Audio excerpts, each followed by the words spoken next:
Welcome to I news. Iran Israel యుద్ధంతో పశ్చిమాసియా అగ్నిగుండంలా మారిన వేళ భారత వాణిజ్య నౌకల భద్రతపై కీలక అప్డేట్ వచ్చింది. అత్యంత ప్రమాదకరమైన హర్ముజ్ జలసంధిని దాటి 2 భారత ఎల్పీజీ ట్యాంకర్లు క్షేమంగా బయటపడ్డాయి. ఇరాన్ అధికారుల ప్రత్యేక అనుమతితో శివాలిక్, నందాదేవి నౌకలు భారత్ వైపు దూసుకొస్తున్నాయి. ఇక మరోవైపు పర్షియన్ గల్ఫ్ లో చిక్కుకున్న వందలాది మంది భారత నావికుల కోసం ఇండియన్ నేవీ రంగంలోకి దిగింది. అసలు సముద్ర మార్గంలో భారత నౌకాదళం చేపట్టిన ఆ భద్రతా వ్యూహం ఏంటి? మన ఇంధన నౌకలను కాపాడుతున్న ఆపరేషన్ సంకల్ప్ విశేషాలేంటో ఇప్పుడు చూద్దాం.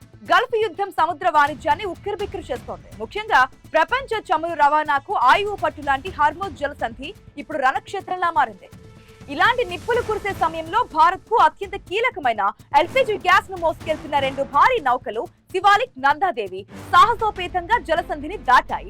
ఇరాన్ అధికార యంత్రాంగంతో భారత దౌత్యవేత్తలు జరిపిన చర్చలు ఫలించడంతో ఈ ట్యాంకర్లకు ట్రాన్సిట్ అనుమతులు లభించాయి. రాబోయే కొద్ది రోజుల్లో ఇవి సురక్షితంగా భారత తీరానికి చేరుకోనున్నాయి.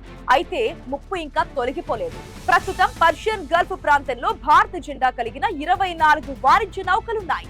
వీటిలో సుమారుగా 668 మంది భారతీయ నావికులు నిరంతరం ప్రాణభయంతో గడుపుతున్నారు. వారిని రక్షించేందుకు భారత నౌకాదళం ఇప్పటికే భారీ యుద్ధ నౌకలను పర్షియన్ గల్ఫ్ సమీపంలో మోహరించింది. ఏ క్షణంలోనైనా సహాయం అందించేందుకు మన నేవీ దళాలు స్టాండ్ బై మోడ్ లో ఉన్నాయి. అవసరమైతే వాణిజ్య నౌకలకు ఎస్కార్ట్ ఇచ్చేందుకు కూడా సిద్ధమయ్యాయి. నిజానికి భారత నౌకాదళం 2019 నుంచే ఆపరేషన్ సంకల్ప పేరుతో ఒక రక్షణ కవచాన్ని నిర్వహిస్తోంది. హర్ముజ్ జలసంధి, gulf of Oman, gulf of Aden వంటి ప్రాంతాల్లో భారత నౌకలపై దాడులు జరగకుండా నిరంతరం నిఘా ఉంచుతోంది. 2023లో సముద్ర దొంగల బెడత పెరిగినప్పుడు ఈ ఆపరేషన్ మరింత బలోపేతం చేశారు. ఇప్పుడు ఇరాన్-ఇజ్రాయెల్ యుద్ధ నేపథ్యంలో భారత షిప్పింగ్ మంత్రిత్వ శాఖ ప్రతి నౌక కదలికను సెకనుకు పర్యవేక్షిస్తోంది.